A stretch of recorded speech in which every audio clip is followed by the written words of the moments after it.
Alright people, so I'm putting this engine on the test stand for us here. This particular engine just came off of a lawnmower, it's fresh meat. I can tell that because it still has the blade. Oopsie daisy. It still has, I felt funny. It still has the blade holder underneath, we'll have to take off later on. And it's still full of oil, which was spilled all over the counter, which was amazing. So that's cool. One of its mounting bolts is broken, so if this was going to go back on a lawnmower, we'd have to fix that. Just to hook it to a test stand for firing purposes, I'm not going to worry about it. There you go. Maybe we'll show you how to fix that later. We'll see. Play it by ear. Soon as I find a bolt, we'll finish screwing it on.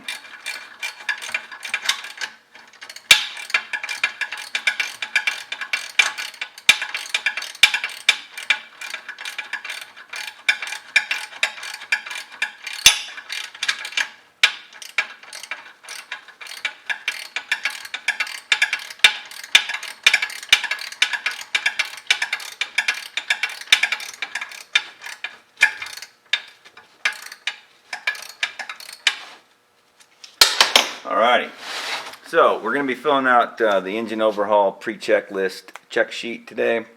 That's the big thing we're going to be looking at. So I'm going to be zooming you in here in a minute on the model number and engine number.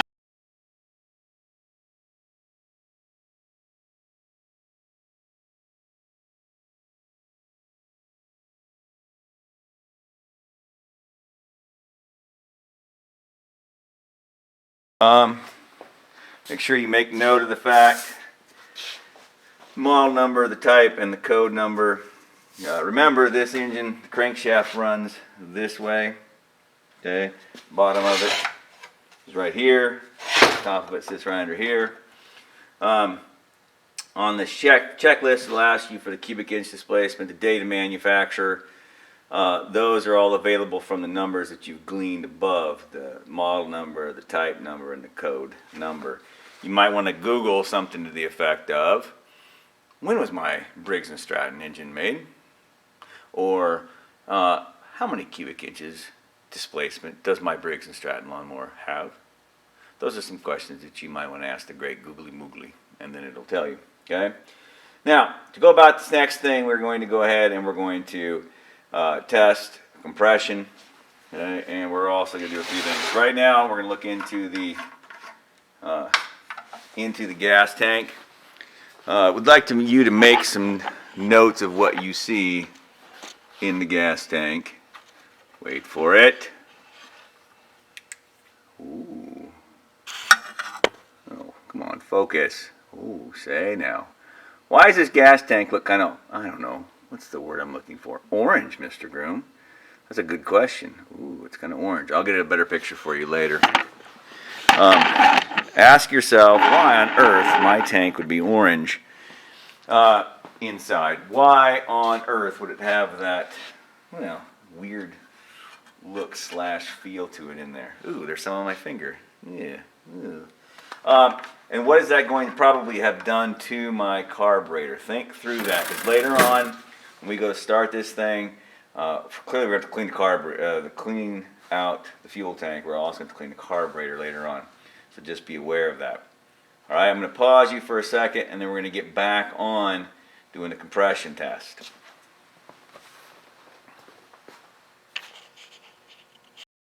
All right, I am back with you, friends. Ooh. Oh, say, that's nice.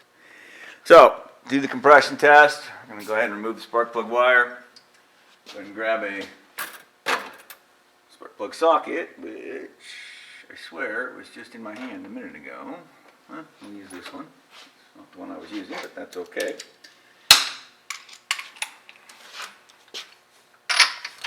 Honestly, don't see the one I was using, but oh well.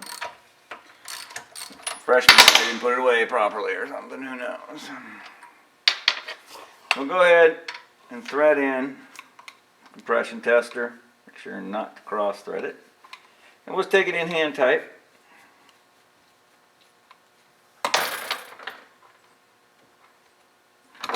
There we we go. Make sure you push this button here to release any compression that might be in it currently. Okay, now I'm going to try to do it up here on the counter. Ouch. And as luck would have it, I grabbed the one that has an issue with the seal on it. It keeps releasing what compression I had prepped. So I will grab a different one real quick.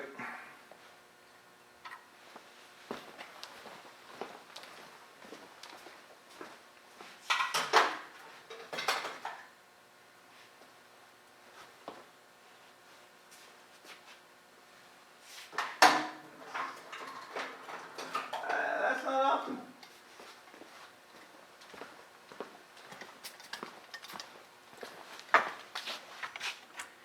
Here we go. Now some of these don't go back all the way down to 0. For instance, this one's sitting up just a hair. Well, we're not really concerned with the actual number. The fact that it has compression is what I want. Hey, this one's going to bust out there right around 90 psi, as you can see. Okay, we'll go ahead and write 90 down. That's our dry compression. Then we're going to add some oil to the cylinder. And that's how we'll do our wet compression test.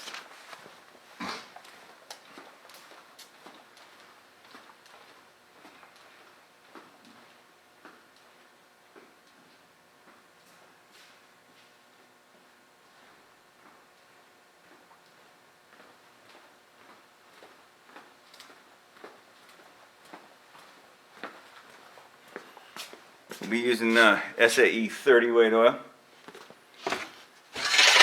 Remember, SAE stands for? That's right, Society of Automotive Engineers. Good job. All right, I'm just going to pour just a few drops into the cylinder. It's a little tricky sometimes. Well, that's good work, Jay. Probably a teaspoon is what I ended up putting in there. Okay. Go ahead and we'll put this back in our compression tester.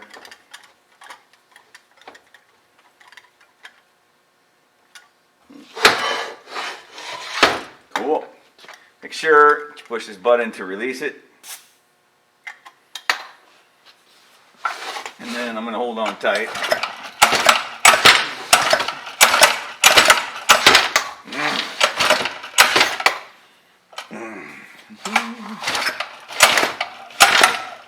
Okay. Let's see where we're at. Right at 90 again. Now remember, we talked about this in class. What does it mean if our wet and our dry are the same? Okay, remember that. Okay, the point of putting wet, or that is oil in there. We talked about that. Remember, oil helps to seal the piston rings to the side of the block, or the side of the cylinder. That allows us to build more compression. Okay. The fact that this one, just came off of a lawnmower recently, it had been running recently, there was more than likely already a thin coating of oil on the cylinder already. So we didn't probably need to do a wet compression test. Okay. Now, that said, our other project motor, assuming that we get it broken loose and assuming that it ever turns over and whatnot, we will end up having to do, for sure, a wet compression test on that one. I would guarantee it, assuming we even get it running again, okay?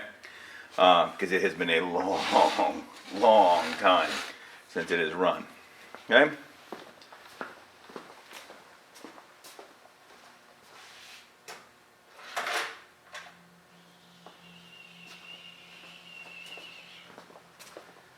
Okay. Now, spark plug tester. Voila, you may remember this. I think most of you got to this far, at least this far in the unit. Okay. Now, we can either hook it to the plug itself, or honestly, it's better a lot of times to hook it to another part of the engine that has nice, clean, shiny paint on it. You can go either way. You can hook it right to the spark plug tip if you like. The problem with this is do I have a long enough wire to make that happen? And I kind of do. Okay, so that's neat, that's great, whatever. Okay? If I didn't, I like to hook it to a head bolt. If they had a spot where they had a nice shiny spot on them, these are not going to make a very good connection here. Okay? Now, I'm going to get on the counter for this one. See if I can fall on my head. Please don't laugh if I do. Okay?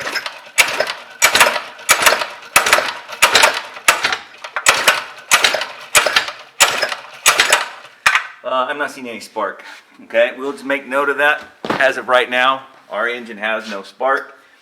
Is that a big deal? Not really. It could be a variety of issues. Remember, things that could cause it to have no spark. All right? Obviously. You're like, well, spark plug. No, no, no. It would be if we weren't running it through this guy. Okay? Could have a bad plug wire. Okay? Could have had a bad connection. Could have had a bad ground, but not if we run it through the plug wire, the plug here. Okay? Remember, the coil could be bad. There could be a bad gap between the coil and the flywheel. It could also be that our coil wire, the grounding wire, when you hit the brake up here, it could be that this wire is actually grounding it out at all times. Okay, we don't know that yet. And so sometimes this switch goes bad. Sometimes this wire has a bare spot on it. Any of those things would ground out our plug. So as of right now, we have no spark. We will, before we're done, figure out why and make it work. If it's a bad coil, we'll change it. If it's a bad gap, well, we're going to get the gap right because we're going to reset the gap properly to factory specs. If it's that coil wire, we'll know that. Initially, we'll not hook the coil wire up to the little switch on the front. Initially, we'll just have it hanging off to the side and make sure that the wire has all the insulation on it. Okay, so we will get it to run, but I want you to make note that this particular engine, as of right now, has no spark. Okay? Now, as far as looking it over, missing parts-wise, the thing I see that's missing here, the oil cap's missing. Everything else seems to be all in one place. Crankshaft condition. I'm going to tip this so you can see it. I'm going to zoom in on it a little bit there. Let's see. Do I drop these? Maybe I drop these. Ooh.